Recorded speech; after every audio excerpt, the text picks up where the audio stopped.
Start.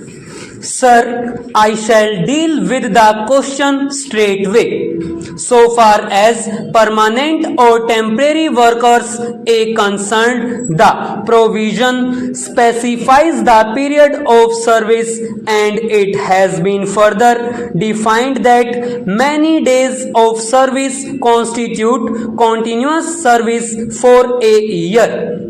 About what action will be taken against the employer if he fails to implement the provisions of the law. The law has made provision compensation is a legal obligation and it can be enforced. Sir, I have not to add very much to what I said at the outset.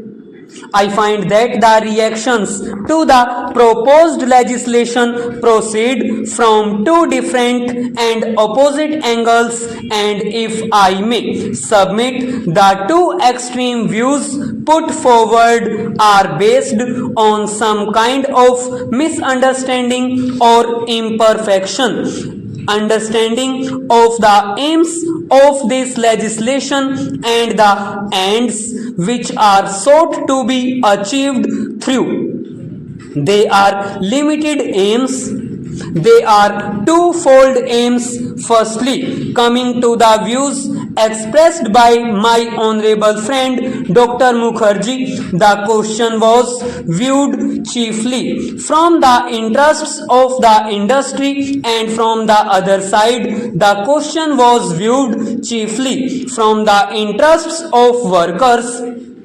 We have tried to balance both these things, but no claim is being made that through this legislation all that can be claimed on behalf of the industry or on behalf of the workers is going to be achieved, because the two aims are fair deal to the workers and that production should not be curtailed, and also that the industry should not suffer. Now, this legislation also has two aspects.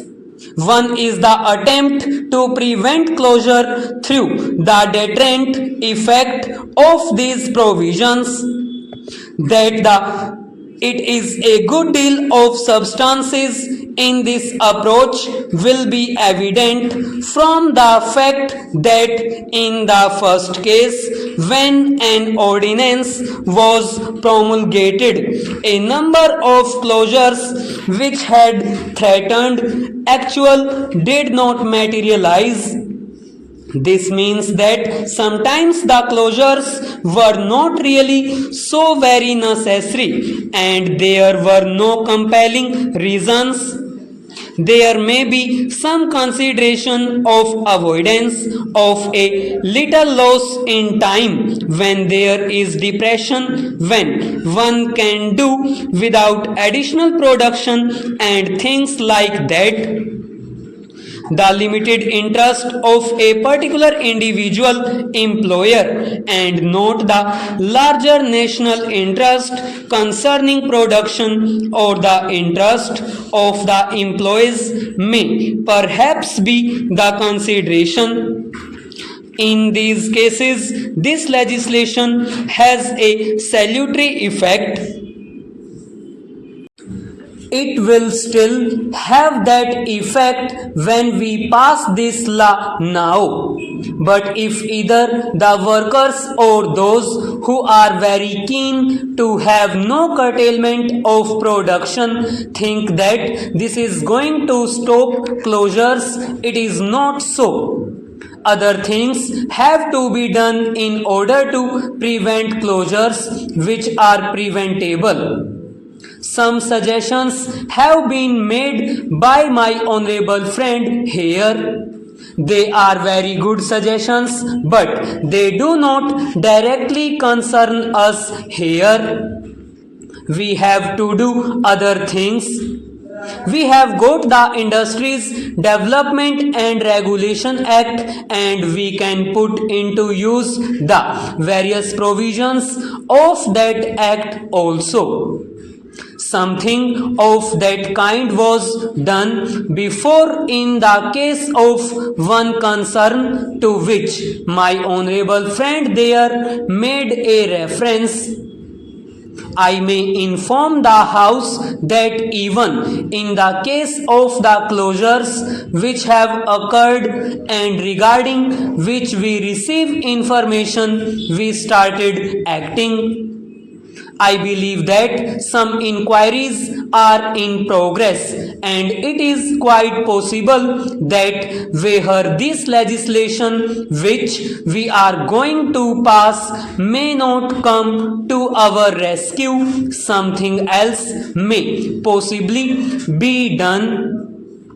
There are suggestions like standardization of wages, decasualization, etc., and there will be other suggestions also. Why is it that a management, because of its inefficiency, because of neglect, allows the concern to run down to that condition that it ceases to have its competitive position in industry? Various things can be considered, but this is not the place for that.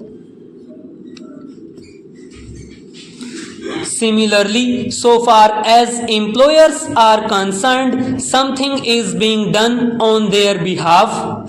First, if the legislation succeeds in preventing a closure to that extent, unemployment is warded off. To the extent it does not succeed, some relief is afforded to the workers. They get some compensation, but that does not exhaust all that the workers may be able to secure from industry at the time of termination of their service. There may be provisions for gratuity, etc. They are not ruled out, they are not eliminated by these provisions. Therefore, the scope of this legislation does not cover fully either the ground of continued production and of averting unemployment, or in the case of unemployment, of what is going to be done for the employees. So, sir, in that limited context, we have to view the propriety of the various clauses that are being considered here.